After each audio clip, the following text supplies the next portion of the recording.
Then I see one of these figures get out of this thing, this object, and it started walking across towards me. Yeah. As he walked across, he come to my window. He put his arm on the roof of my car and looked in.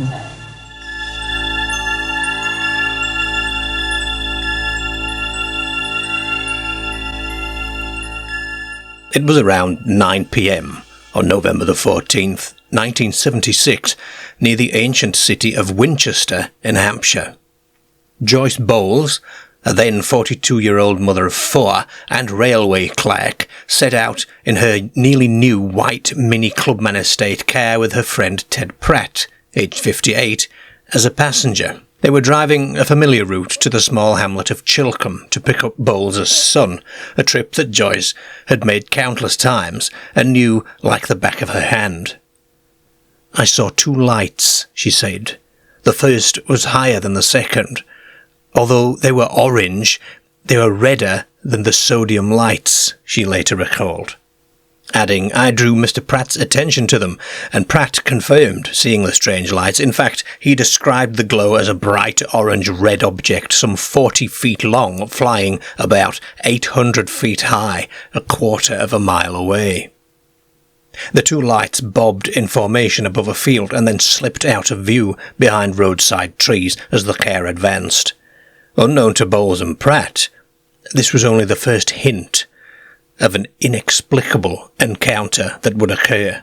Bowles guided her Mini around a sharp bend on the narrow country lane, King's Lane, slowing to about 20 to 25 miles an hour due to the curve and the darkness.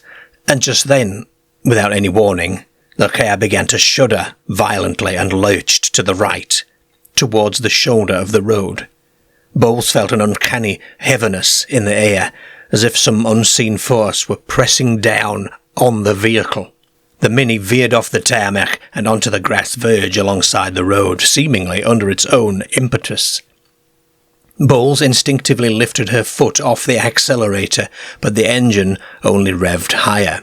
She later described the engine as roaring wildly, even with her foot off the pedal. As the small car careened into the grassy bank, Ted Pratt lunged for the steering wheel to help, his instinct being to avert a crash with the looming trees ahead. And amid the chaos, Pratt reached over and switched off the ignition, desperate to cease the racing engine, and to the witnesses it felt as if this vehicle was momentarily weightless or gliding. Bowles would say that it was as though the car floated sideways onto the verge before coming to a rest. Just as suddenly as it started, the jolt and motion ceased. The Mini had stopped safely in the middle of the broad grass verge, not against a tree or a ditch, as they had initially feared. Later, Pratt remarked that it felt like they hit an invisible barrier that slowed and halted the car gently, without impact. Heart-pounding, Joyce Bowles sat behind the now stalled wheel, trying to comprehend what had just happened. Only moments had passed, and gathering their wits, the two looked up through the windscreen. And there, they saw a brilliant object directly ahead of them on the verge. It was hovering just above the ground, a glowing cigar-shaped craft, maybe 15 feet long. Bowles would later colourfully describe it as looking like a fat Winston Churchill cigar suspended in midair. The object hung about 18 inches off the grass, emitting an orange brilliance that bathed the roadside in an eerie glow. It was so close, on the order of only a few yards in front of them, that the entire encounter unfolded in plain view at shockingly close range. Along the side of this hovering cigar, Joyce and Ted could discern what looked like windows. Bowles thought there were 3 large bow windows brightly lit from within. Through these illuminated openings, the heads and shoulders of 3 humanoid figures were visible, seated one behind the other, as if on a bus or a train. Pratt, for his part, recalled seeing only one window and one figure, but both witnesses agreed that multiple occupants were present inside the craft.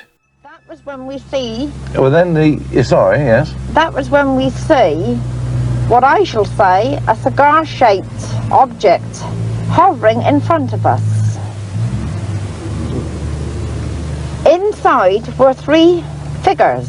Yes, they had like a cockpit in the cabin was in the front of the cigar-shaped thing, and was lit up, but not glowingly lit up. It was a very easy light to look at. As the stunned pair watched, trying to grasp what they were seeing, they noticed a sort of mist or vapour swirling beneath the object. The underside of the craft seemed to glow or spit a pale gas. Pratt later likened it to 4 jets blowing out gases from underneath, almost as if the object was supported and balanced, perhaps on columns of vapour. The craft itself made no noise that they could recall, just an uncanny stillness, apart from the car's idling noises, and of course their own ragged breathing. Then things became even more bizarre. Bowles and Pratt both suddenly became aware of a figure, a being, moving outside the craft, and it was approaching them. Neither witness saw any door open on the smooth cigar-shaped craft. One moment the figure was simply there, stepping forward in the darkness between the craft and their car. In Joyce's later account to an investigator, the entity just passed through the side of the object without any visible opening. It was almost as though the solid hull of the craft offered no obstacle to its occupant. The figure walked in a normal manner, on 2 legs, towards the driver's side of the Mini, where Joyce sat frozen in disbelief. As it came into the beams of the car's headlights, its appearance became very clear. It looked, by and large, human in shape. A tall male figure, perhaps about 6 feet tall. He was dressed in a one-piece suit of silvery metallic fabric from neck to feet, and had no helmet and no headgear. His hair was long and blond, falling to his shoulders and beyond. He sported a dark brown or black beard. Instead of a friendly face, however, the being's most striking feature was its eyes. They emanated a piercing pink light, lacking any visible pupil or iris. Joyce Bowles would later compare those eyes to those of a rabbit, all pink as if reflecting red light in the dark. He put his arm on the roof of my car and looked in. Now he was a tall man, roughly 6'1", 6'2". He had pink eyes which were very piercing. He had sideboards and a beard which met. He looked in at me, then he looked at Ted. After looking at Ted, he looked at my dashboard. And as he was looking at the dashboard, my car engine started up. For an instant, driver and entity locked eyes through the glass. Joyce felt terror wash over her at the sight of this figure's uncanny gaze and horrible expression. Introducing the Eerie's Vault Patreon page, a treasure trove of research notes, newspaper and magazine clippings, exclusive on-location video content, early access to public videos, and access to the Eerie Isles interactive Google map with countless sighting and encounter locations for you to peruse at your leisure. This will be updated each time a new video is released and will become one of the most comprehensive encounters maps in the world. With membership options from as little as £1 per month. What are you waiting for? Head over to the vault. The being placed one hand on the car's roof as if steadying himself and swept his gaze across the interior, and at that instant the car's engine spontaneously came back to life.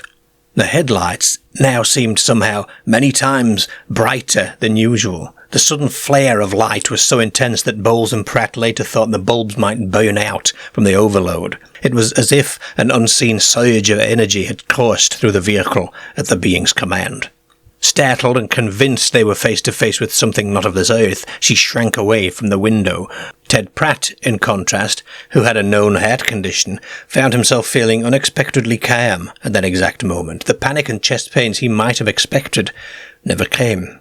Instead, he gazed back at the strange intruder with an almost serene acceptance, as if soothed by some outside influence. He would later say that the man looked at me and I think he transmitted some power which calmed me.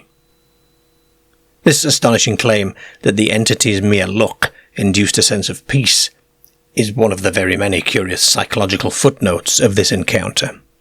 For perhaps 2 minutes this surreal tableau persisted, a silent standoff between two astonished humans and a mysterious humanoid being.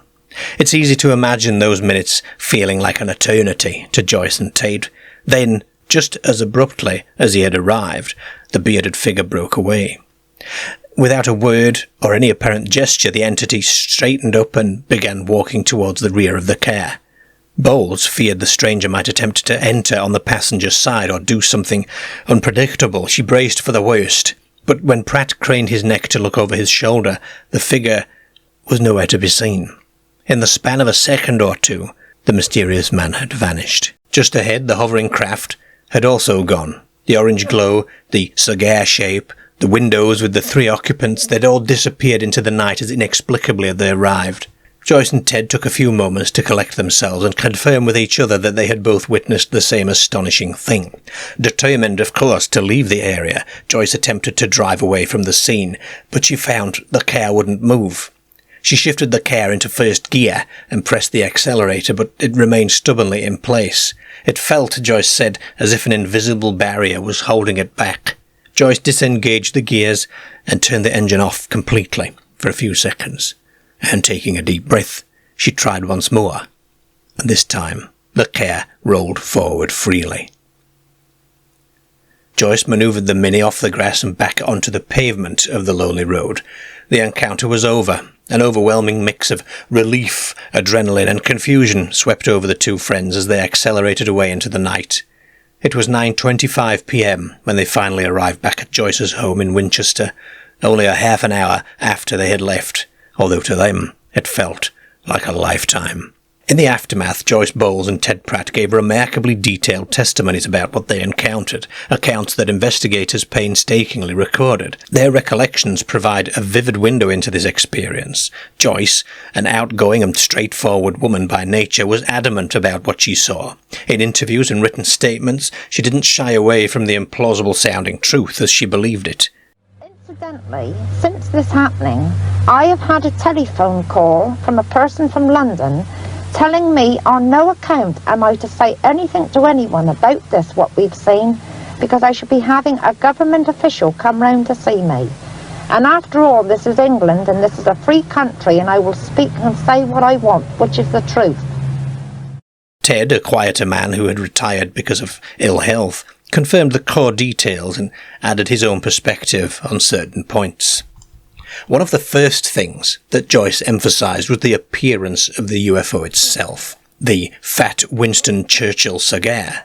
This colourful analogy brought home the craft's proportions. It was short and stubby, as opposed to some sort of slender missile or something, and it had a distinctly cylindrical form. She observed that it was brightly lit along one side, with what looked like the 3 large windows or portholes, where she could see the 3 figures. The strange propulsion or suspension of the object also came up repeatedly in testimony. Pratt was particularly struck by what he saw under the craft, those downward-facing jets of gas. Bowles concurred that there was indeed a mist, but she wasn't quite sure how the object stayed up. Both witnesses noted the silence of the craft. However, Joyce did mention the sound of a kettle-like whistling at the beginning as the figure began to approach, but this detail was not backed up by Pratt.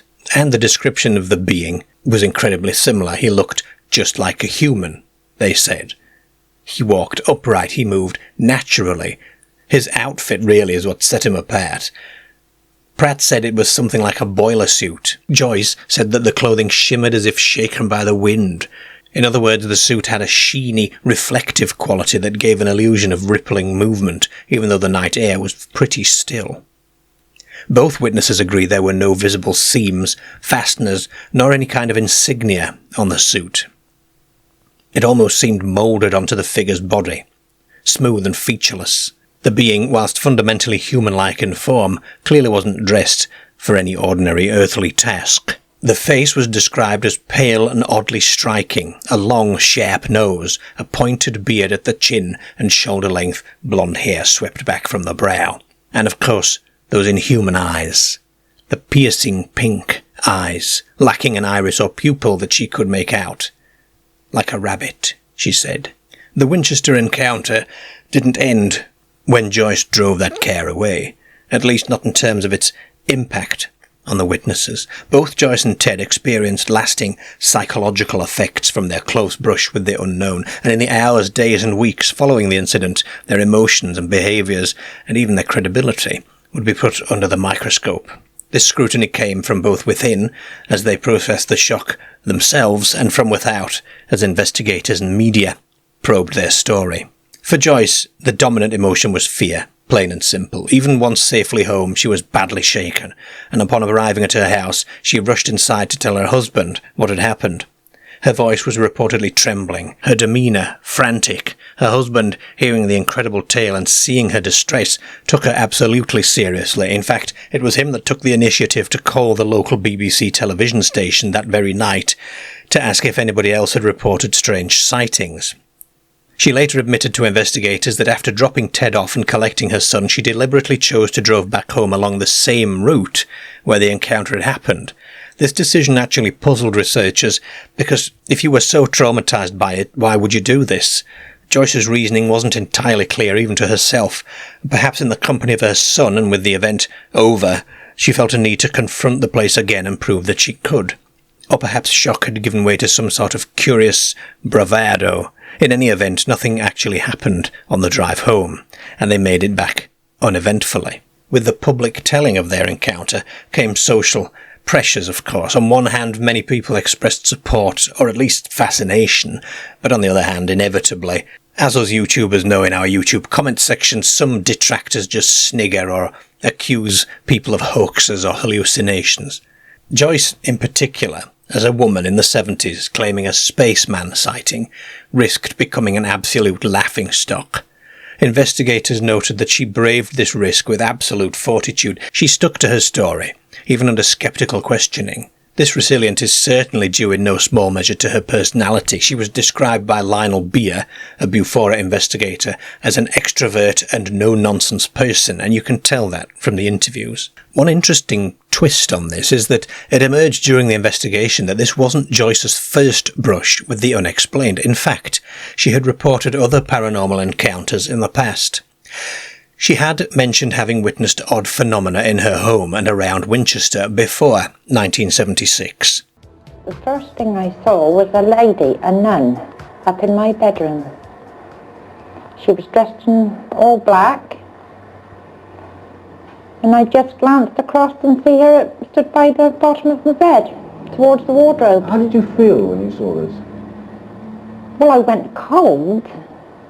I couldn't say anything. Under my breath I just said, "Oh my God," and I just turned and shut my eyes. You've actually held 2 services of exorcism, but apparently without very much success. I wouldn't say without success, for the simple reason that when I first went there, it was apparently something evil was there, and that evil has been done away with. This history became a point of concern. Some UFO researchers felt it undermined her credibility, worrying that she might be a repeat fantasist, or someone prone to seeing things that are not there. Others took the opposite view, that perhaps certain individuals, like Joyce, are simply more prone to encounter the paranormal, whatever its cause, and that her previous experiences had made her more open to this latest one. At the time, Jacques Vallée and John Keel's theories of a broader paranormal reality influencing UFO experiences were gaining some traction. According to those ideas, UFO witnesses with psychic or paranormal histories weren't discredited. Instead, they were seen as possibly the key to understanding the phenomenon.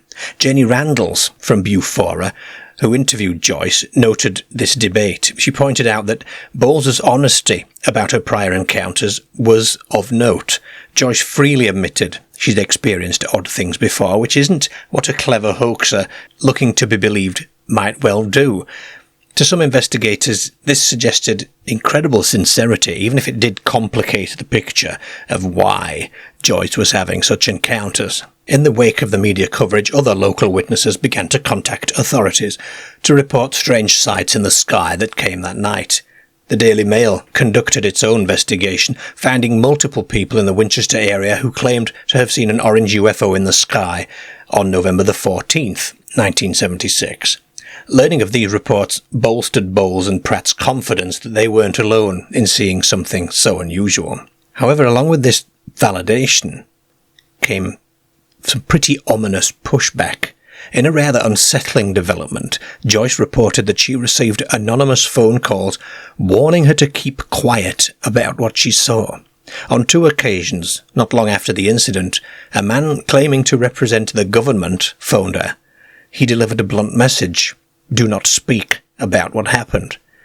And when she tried to question him further or get his identity, he hung up. Stranger still, Joyce said that for weeks afterwards her telephone line exhibited odd behaviour. Sometimes when she picked up the receiver to make a call, she would hear an engaged tone that wouldn't clear, even when nobody was on the line. It was as if she thought someone was tapping the line or holding it open remotely.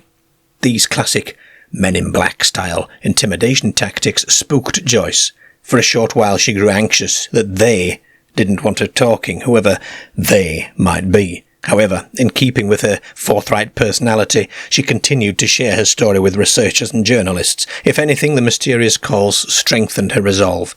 It seemed to her that someone powerful must believe her story. Otherwise, why go to lengths to try and silence it? From a rational standpoint, there's no verification of who made those calls. Skeptics would speculate that it was pranksters who saw the television broadcasts and wanted to scare her. But Joyce believed the calls were genuine threats.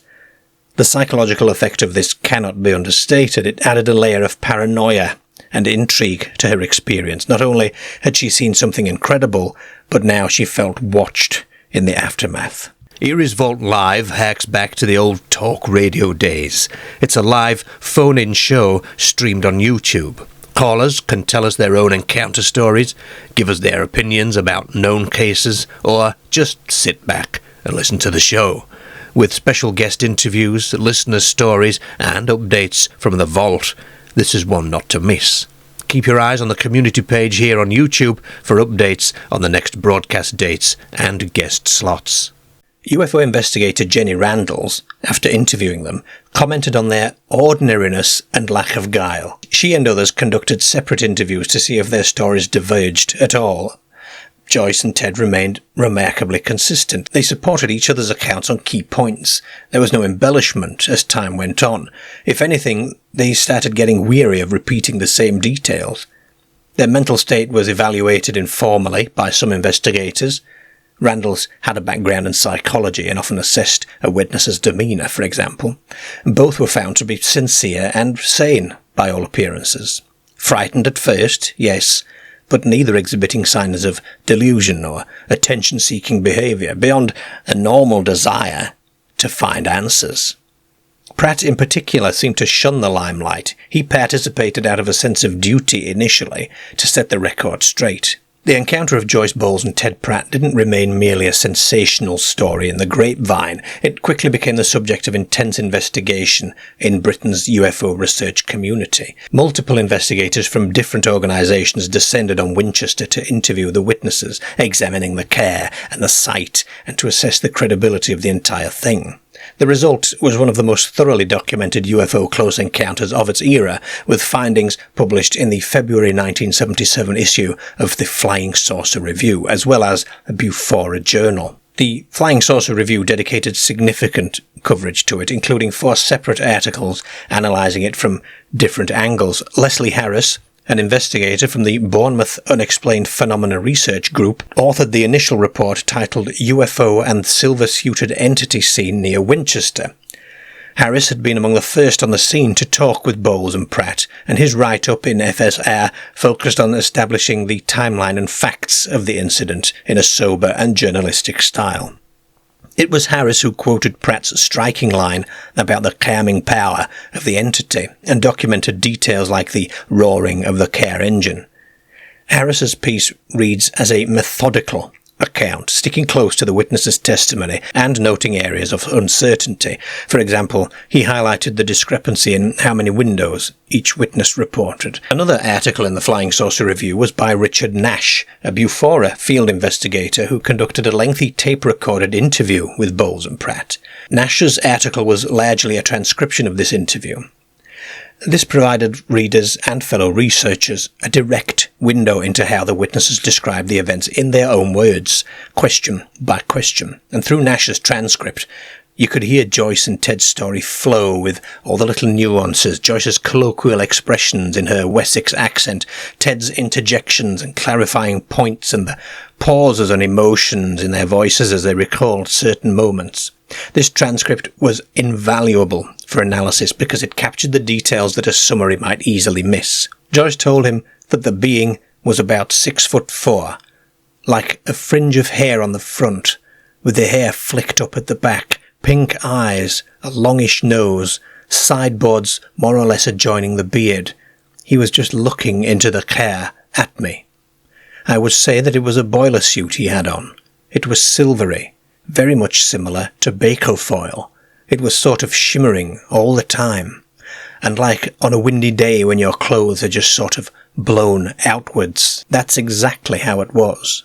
Jenny Randalls had some questions here. She noted that Ted refers to the entity as a humanoid, but is very interested to know just how he was familiar with that term just 36 hours after the event. She also questioned how the car could have been so close to the object and on a grass verge by the roadside, but the object was supposedly not in front of any trees or anything.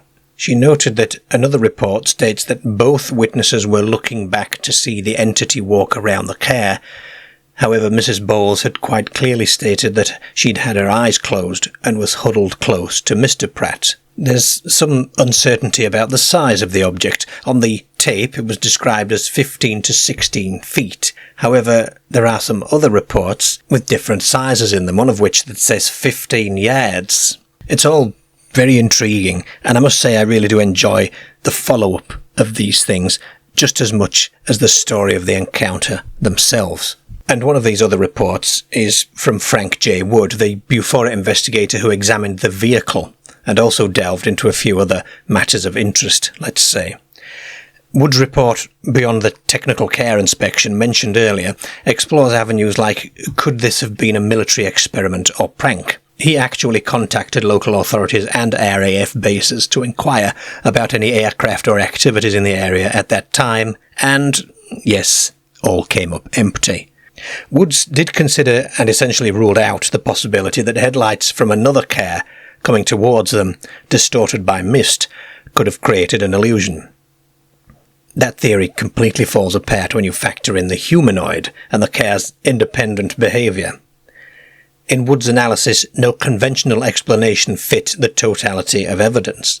He wrote in his report that this case had all the hallmarks of a classic close encounter of the third kind. BUFORA's Lionel Beer ran an article titled The Winchester Encounters, and it took into account not just the November 14th incident, but also a second encounter that Bowles and Pratt reported at the end of December of 76, which was about 6 weeks later. This second event allegedly involved seeing the UFO again, and even a brief apparent abduction, a much more controversial claim that made the case even more sensational and complex. On the evening of December 30th, 1976, Joyce Bowles was again in the mini Clubman estate out for a short errand, a quick trip to fill the petrol tank ahead of an early work shift the next day. Ted was in the car with her as well. They set off at about 6:30 p.m, following the B3404 road eastward, pretty close to the village of Chilcombe, where their first encounter happened. They'd only been driving a few yards when Ted suddenly saw a big glow in the sky. Again, almost at once, a familiar high-pitched whistling sound filled the air, and Joyce gripped the steering wheel as the Mini began shaking and rocking again. The car lurched forward and back to the side, and then in that instant Joyce's mind went blank. The world around them seemed to snap to black. Missing time. A complete disconnect. When her awareness returned, Joyce and Ted realized they were no longer sitting inside the Mini. They were standing alongside it, but in utterly unfamiliar surroundings. Instead of the open road, they found themselves in an enclosed space.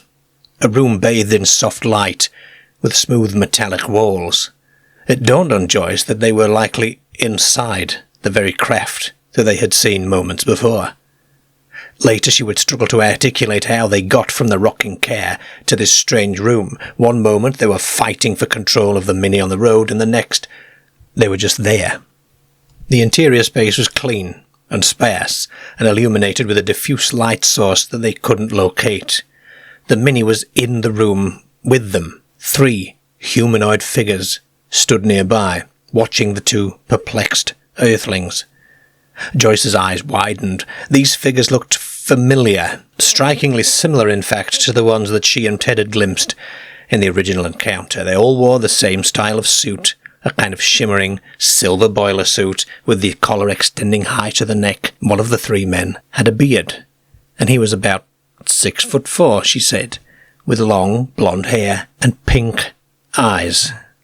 Now, seeing him up close, Joyce decided that they were very nice-looking people, as she later said, with long sandy hair, and indeed, despite the strangeness of it all, they looked pretty much human. It was just the eyes and the suits that were weird. One of these humanoids spoke.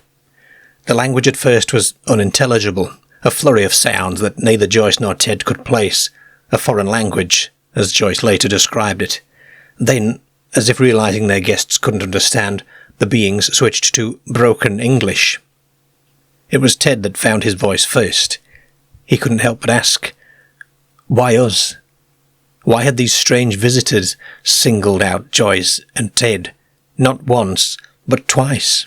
He addressed them, asking them this question, and at this the bearded figure exchanged a glance with another, as though considering how to answer.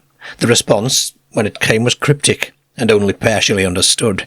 They got the impression that the car itself had something to do with it, or perhaps the act of the alien touching their car in the first encounter had a significance on this encounter. In this room there were several transparent charts or diagrams covered in unfamiliar patterns and lines and shapes, and perhaps a star map of some description. The being attempted to explain using these diagrams as examples. These are our fields, he said.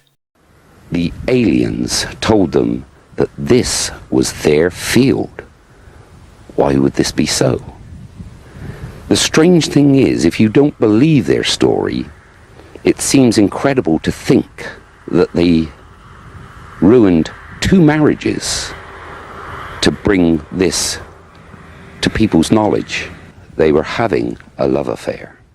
Ted frowned and glanced at Joyce. Fields, he echoed, thinking maybe, a farmer's field in the English countryside, but the entity shook his head and said, no, our fields, emphasizing the word our and indicating the charts again. The meaning of fields in this context eluded them. Perhaps fields of energy, force fields, or astronomy fields. Joyce wasn't sure, but the exchange was one of many that would just replay in her head constantly afterwards. Joyce noted one detail, and one of the trio was wearing a belt with a large, jewel-like stone at the front. This jewel pulsed with multicoloured light. The alien occasionally rubbed this gem as if it were an instrument or device, especially when communicating in the unknown language. The scene was mesmerizing. It was something out of a sci-fi film. The bearded one said, "We are not coming to invade you." Whatever these visitors' purpose, he wanted it understood that they were not hostile conquerors. Joyce, apparently still on edge, responded with a trademark flash of defiant humour that perhaps masked her fear by saying, "That's what Hitler said." There was a moment of charged silence. Ted's eyes widened. Was Joyce taunting an alien on its own ship? "You have a very strong tongue," replied the alien, coolly. In that instant, Joyce felt a bolt of panic. Had she gone too far? The air became tense, almost unbearably so, before suddenly melting back into a easy calm once more. The next thing Joyce and Ted know, they're back outside the Mini. The car's headlights were on. They were alone. The 3 humanoids and the craft had gone. Joyce was confused. The Mini was parked on the side of a very unfamiliar road, next to a river or stream that she hadn't recognized. Gathering herself, she started the engine, which now functioned perfectly. She pulled back onto the road and began to drive with Ted, looking for landmarks to determine where they might be. After around half an hour, they found a road sign. They were in Chilworth, a village about 10 miles south of Winchester, well off their intended route home. At about 8:15 p.m, Joyce and Ted arrived back at Joyce's house on Quarry Road in Winchester. What should have been a quick petrol errand had turned into a nearly 2-hour odyssey. Skeptical analysis of the Winchester case has, both now and then, grappled with explaining it. Could it have been a hoax? If so, it was pretty elaborate, requiring impeccable acting by two people with very little to gain. There was the physical risk as well, deliberately swerving your car off the road at night. It seems beyond what a hoaxer would do just for a story. No evidence of falsification, such as costume pieces or hidden projectors. Nothing was ever found. Could it have been a hallucination or a delusion? Possibly, but it was shared, wasn't it? They both saw the same thing. Maybe it's an electromagnetic phenomenon. It's something like, I don't know, St. Elmo's fire frightened them into imagining a figure. Ball lightning, as it were. But ball lightning doesn't have windows, does it? And it certainly doesn't look like a man in a silver suit. Another suggestion was that it was a helicopter or perhaps an experimental craft coming down near the road, and that someone in a flight suit approached the car. Helicopters are loud, though, aren't they? And no military exercises were in that area at the time. Additionally, a helicopter's lights wouldn't match the description given. And if you had 3 people in a helicopter, they wouldn't sit one behind the other like you do on a bus. Nearly 5 decades have passed since that November night, and the encounter remains as thought-provoking as ever. And what can you make of it? The evidence consists primarily of 2 earnest eyewitnesses and a collection of odd effects that defy some easy explanation. No photographs, again, no physical traces, but the consistency and specificity of the account, bolstered by thorough documentation, does give it a lingering credibility. Let's step back and contemplate this case with wonder and skepticism. On the one hand, the universe is vast and mysterious.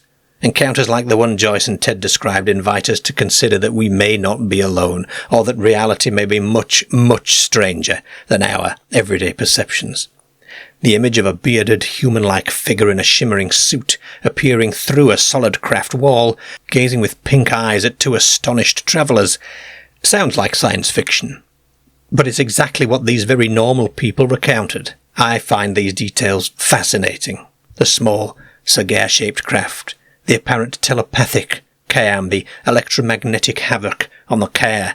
These elements echo patterns reported again and again in other UFO cases, almost like pieces of a puzzle that repeat across different incidents and continents.